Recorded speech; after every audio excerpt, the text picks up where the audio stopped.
Civic आई है RS 2022 model और उसके ऊपर देख सकते हैं हमारे प्री कोलिजन सिस्टम के ऊपर हमारे पावर स्टीयरिंग की लाइट्स आ रही है हमारी। इसके ऊपर कौन सा ट्रबल कोड आ रहा है, तो जैसा आप देख सकते हैं हमारे पास कि ये ट्रबल कोड आने की रीजंस क्या होती है। मैनुअल वायरिंग डायग्राम में हमें हमारे अंदर कनेक्टर है और दोस्तों है ये देख सकते जा रहा है और इसकी जो ग्रीन वायर है एक कनेक्टर की ये हमारे पास इग्निशन है और बाकी हमारे पास रेडार सिस्टम। गाड़ी की स्टार्ट का ऑप्शन होगा तो हम गाड़ी को स्टार्ट कर देंगे। तो सबसे पहले इग्निशन स्विच ऑन करते हैं, पार्किंग की है, पार्किंग ब्रेक को अप्लाइड की है और यहाँ से अब इसको ओके प्रेस करेंगे। अस्सलाम वालेकुम दोस्तों, क्या हालचाल है, कैसे आप सब। उम्मीद करता हूँ मेरे तमाम दोस्त भाई बखैर और आफियत होंगे और मजे में होंगे। Welcome back to another video. आज की वीडियो काफी इंटरेस्टिंग होने वाली है। हमारे पास एक सिविक आई है RS 2022 मॉडल और उसके ऊपर देख सकते हैं हमारे प्री कोलिजन सिस्टम के ऊपर हमारे पावर स्टीयरिंग की लाइट्स आ रही है, हमारी इलेक्ट्रॉनिक पार्किंग ब्रेक की आ रही है और ट्रैक्शन की भी लाइट्स आ रही है। तो सबसे पहले इसको स्कैन करते हैं और चेक करते हैं कि हमारे पास ट्रबल कोड क्या है और किस चीज का ट्रबल कोड है, हमने इसको कैसे सॉल्व करना है। वीडियो में आपके साथ steering angle calibration SAS calibration भी आपके साथ शेयर कर दी जाएगी कि जब भी हमारे पास स्टीयरिंग एंगल सेंसर इसका लर्न पोजीशन आउट होगी तो हमने उसको कैसे रीलर्न करना होगा, उसका क्या प्रोसीजर होगा। स्कैन हो चुकी है। सबसे पहले चेक करते हैं कि इसके ऊपर कौन सा ट्रबल कोड आ रहा है। तो जैसा आप देख सकते हैं हमारे पास ट्रबल कोड आ रहा है C1420-29।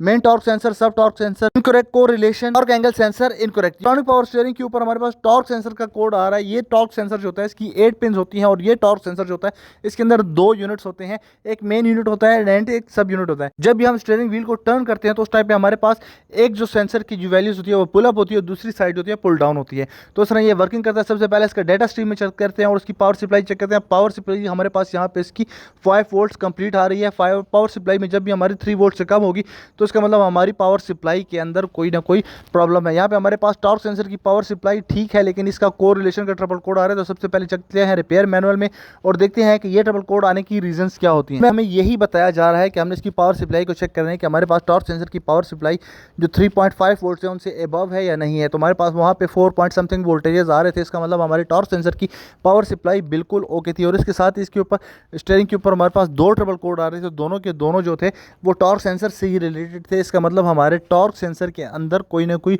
प्रॉब्लम है, टॉर्क सेंसर की कोई पोजीशन शॉर्टेज है। तो जो ट्रबल कोड हमारे पास आ रहा था वो आ रहा था C1421-14 और ये ट्रबल कोड देख लें दोस्तों। इस ट्रबल कोड में हमें यही बताया जा रहा है कि हमारे टॉर्क सेंसर के अंदर ही कोई ना कोई प्रॉब्लम है। 2016 से ऑनवर्ड जितनी भी होंडा सिविक है उनके अंदर जो कंट्रोल यूनिट होता है, जो पावर स्टीयरिंग का कंट्रोल यूनिट होता था वो मोटर के अंदर ही है। जितनी भी मोटर्स हैं दोस्तों उनके अंदर ही ये कंट्रोल यूनिट लगा हुआ है और जो कंट्रोल यूनिट है वहाँ उसको इग्निशन की सप्लाई आती है। साथ ही हमारे पास 2 एफ कैन्स की कम्युनिकेशन होती हैं, 4 वायर्स होती हैं एफ कैन की। एफ कैन का मतलब होता है फास्ट कम्युनिकेशन।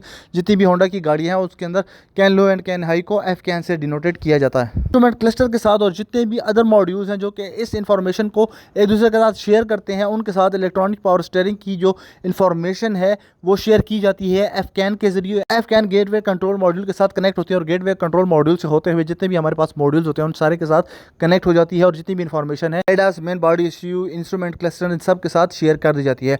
और हमारी मोटर की जो होती है दोस्तों, मोटर के अंदर हमारे पास 3 कनेक्टर होते हैं। एक कनेक्टर होता है A, एक कनेक्टर होता है B एंड एक कनेक्टर होता है C। जो एक कनेक्टर होता है उसकी 2 वायर्स होती हैं, उसमें positive and negative direct supply होती है जो कि मोटी होती हैं। और इसके साथ ही हमारे पास जो B कनेक्टर होता है उसके अंदर हमारे पास 6 वायर्स होती हैं, 4 हमारे पास कैन लो कैन हाई होती हैं और एक हमारे पास इग्निशन होता है। C कनेक्टर में हमारे पास 8 वायर्स होती हैं और वो 8 की 8 वायर जो है हमारे टॉर्क सेंसर के ऊपर होती हैं। तो हमने जो हमारी मोटर से जो 8 की 8 वायर जाती हैं टॉर्क सेंसर के ऊपर, हमने उनको चेक करना है कि वो तारें रास्ते में कहीं ब्रेक तो नहीं है या उन तारों में कोई मसला नहीं है या टॉर्क सेंसर के अंदर कोई प्रॉब्लम तो नहीं है। और इसकी जो सप्लाई होती है वो हमारे पास अंदर वाला जो हमारे पास जो फ्यूज़ बॉक्स होता है वहाँ से होकर इसको 10 एम्पेयर का फ्यूज़ होता है जो आपको इलेक्ट्रिकल वायरिंग डायग्राम उसका आपको बताया जा रहा है। इलेक्ट्रिकल वायरिंग डायग्राम में हमारे पास यहाँ पे ब्लू कलर आ रहा है या ब्लैक कलर आ रहा है, जबकि हमारे पास जो गाड़ी के अंदर जो कलर आ रहा है, जो पाकिस्तान में जो गाड़ी आ रही है उनके अंदर जो कलर आ रहा है वो ग्रीन कलर आ रहा है और उस ग्रीन कलर के ऊपर हमने इसकी इग्निशन की सप्लाई चेक करनी होती है। गाड़ी हमारे पास आई तो गाड़ी वाला जो है वो काफ़ी परेशान था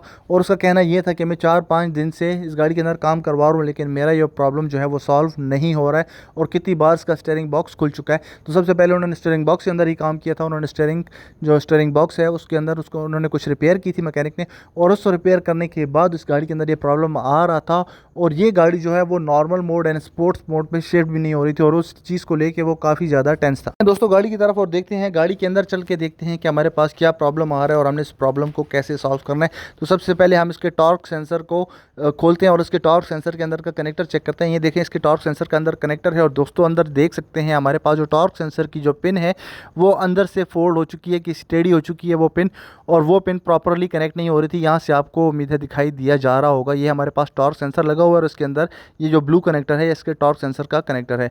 ये हमारे पास टॉर्क सेंसर के ऊपर कवर लगा होता है, ये कवर के नीचे ये टॉर्क सेंसर लगा होता है। इस पोजीशन पे ये टॉर्क सेंसर का कनेक्टर है, ये देख सकते हैं आप, इसका कनेक्टर व्यू है। इसमें हमारे पास 8 वायर्स होती हैं और ये 8 की 8 जो होती है हमारी मोटर के साथ कनेक्ट होती हैं। ये इसके मोटर का ए कनेक्टर है जो आपको दिखाई दिया जा रहा है, और इसकी जो ग्रीन वायर है ए कनेक्टर की, ये हमारे पास इग्निशन है और बाकी हमारे पास एफ कम्युनिकेशंस है, और इसी मोटर के अंदर ही कंट्रोलर है। पहले तो ये पिन हम स्ट्रेट करते हैं और इस पिन को स्ट्रेट करके चेक करते हैं कि हमारा टॉर्क सेंसर प्रॉपर्ली वर्किंग करता है कि नहीं करता। अगर हमारा टॉर्क सेंसर फिर भी ट्रबल कोड क्लियर ना करे तो फिर हमें टॉर्क सेंसर को रिप्लेस करना पड़ेगा। लेकिन अल्लाह से उम्मीद है कि ये जो पिन है ये इंशाल्लाह ठीक करने से ही गाड़ी का प्रॉब्लम सॉल्व हो जाएगा। और ये देख सकते हैं ये इसकी पिन हमने बिल्कुल स्ट्रेट कर दी है, और अब इसका कनेक्टर लगाते हैं, इसको फिट करते हैं और आप भाइयों के साथ शेयर करते हैं कि आगे हमने फिर क्या करना है। तो दोस्तों टॉर्क सेंसर हमने लगा दिया है, गाड़ी के अंदर फिट हो चुका है, सारी चीज़ें सेट हो चुकी हैं। और सबसे पहले इसको देखते हैं, हमारे पास एफ कम्युनिकेशन का भी ट्रबल कोड आ रहा था, ये देख सकते हैं आप। तो सबसे पहले दोस्तों इन ट्रबल कोड्स को क्लियर करते हैं और देखते हैं हमारे पास कौन कौन से ट्रबल कोड क्लियर होते हैं और कौन से ट्रबल कोड क्लियर नहीं होते। क्योंकि पहले जब भी हम होंडा के जितने भी पावर स्टीयरिंग है दोस्तों, आप ट्रबल कोड क्लियर करते हैं, ट्रबल कोड क्लियर हो जाता है, लेकिन हमारा प्रॉब्लम सॉल्व नहीं होता और वो ट्रबल कोड हमारे पास फिर 4-5 मिनट बाद ही हमें दिखाई देता है। तो ये होंडा के अंदर एक प्रॉब्लम है। अगर आप HDS यूज़ करते हैं तो आपको तब तो ट्रबल कोड फ़ौरन ही दिखाई दिया जाएगा, लेकिन अगर आप स्कैन टूल यूज़ करते हैं तो स्कैन टूल पे आपको 3-4 मिनट तक ट्रबल कोड नहीं दिखाई दिया जाता। तो सारे ट्रबल कोड तो क्लियर हो गए। हमारे पास एक ट्रबल कोड आ रहा है, ये देख सकते हैं हमारे पास ये आ रहा है C0051 steering angle neutral position learning incomplete. तो ये लर्निंग हम सबसे पहले कंप्लीट करेंगे, बाकी हमारे पास जितने भी ट्रबल कोड हैं वो क्लियर हो गए।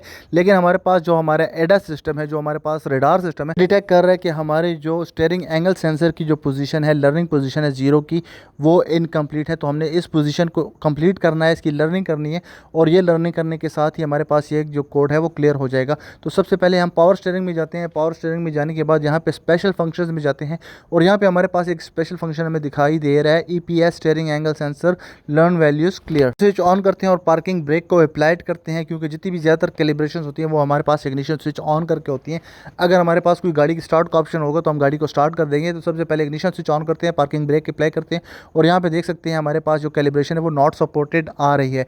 तो अब हम चलते हैं ABS के अंदर, और हमारे पास ABS में जो हमारे पास जो कैलिब्रेशन होती है ऑल सेंसर कैलिब्रेशन, तो हम ऑल सेंसर कैलिब्रेशन के अंदर जाएंगे। ऑल सेंसर कैलिब्रेशन हमने परफॉर्म करनी है। तो सबसे पहले चलते हैं हम ABS के अंदर, ABS कंट्रोल मॉड्यूल के अंदर जाते हैं, और यहाँ पे हम देखते हैं हमारे पास कोई ट्रबल कोड नहीं है। हम स्पेशल फंक्शन में जाते हैं, और स्पेशल फंक्शन में हमारे पास है ऑल सेंसर। सेंसर को परफॉर्म करने के लिए यहाँ पे हमें जो ऑप्शन दिया जा रहा है गाड़ी को स्टार्ट करना है, लेकिन आप इग्निशन स्विच ऑन करके भी इसको चेक कर सकते हैं। यहाँ पे हमने इग्निशन स्विच को ऑन किया है, पार्किंग ब्रेक को अप्लाइड किया है, और यहाँ से अब इसको ओके प्रेस करेंगे। इसमें तो आप हमारे पास था गाड़ी को स्टार्ट करना, लेकिन हमने इग्निशन स्विच ऑन करके यहाँ पे चेक किया। यहाँ पे देख सकते हैं इन प्रोग्रेस हो रहा है सेंसर कैलिब्रेशन, और ये सेंसर कैलिब्रेशन सक्सेसफुल हो गया।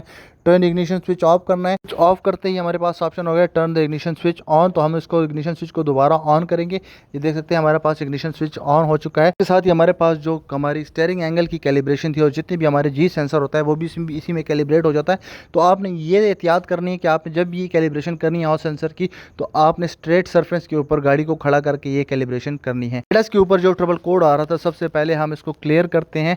क्लियर करने के बाद हम दोबारा इसका हेल्थ रिपोर्ट लेते हैं और उसको चेक करते हैं कि हमारे पास जो ट्रबल कोड्स हैं वो सारे क्लियर हो चुके हैं या नहीं, हमारे पास अब कोई एरर बाकी तो नहीं है। सबसे पहले करते हैं जी इसको फुल स्कैन करते हैं। ये देख सकते हैं हमारा सिस्टम, जितने भी गाड़ी के अंदर जितने भी सिस्टम्स इक्विप्ड हैं वो सारे के सारे रीस्कैन हो रहे हैं, और ये रीस्कैन होने के बाद ही हमें पता चल जाएगा कि हमारे पास कोई जो हमारा एरर है वो एग्जिस्ट तो नहीं कर रहा। ये करना बहुत ही ज़रूरी होता है। जब भी आप कोई काम करें तो आप उसका दोबारा से हेल्थ रिपोर्ट लाजमी लिया करें। इस गाड़ी का प्रॉब्लम अल्हम्दुलिल्लाह सॉल्व हो चुका है। इस गाड़ी के ऊपर कोई भी ट्रबल कोड नहीं आ रहा। उम्मीद करता हूँ दोस्तों ये वीडियो आपके लिए हेल्पफुल होगी, आपको अच्छी लगी होगी। वीडियो आपको पसंद आई हो, आपको अच्छी लगी हो तो चैनल को लाइक शेयर एंड सब्सक्राइब जरूर करें। अपना बहुत सारा ख्याल रखिएगा, दुआओं में याद रखें। मिलते हैं नेक्स्ट वीडियो में, तब तक स्टे ट्यून। अल्लाह हाफिज़।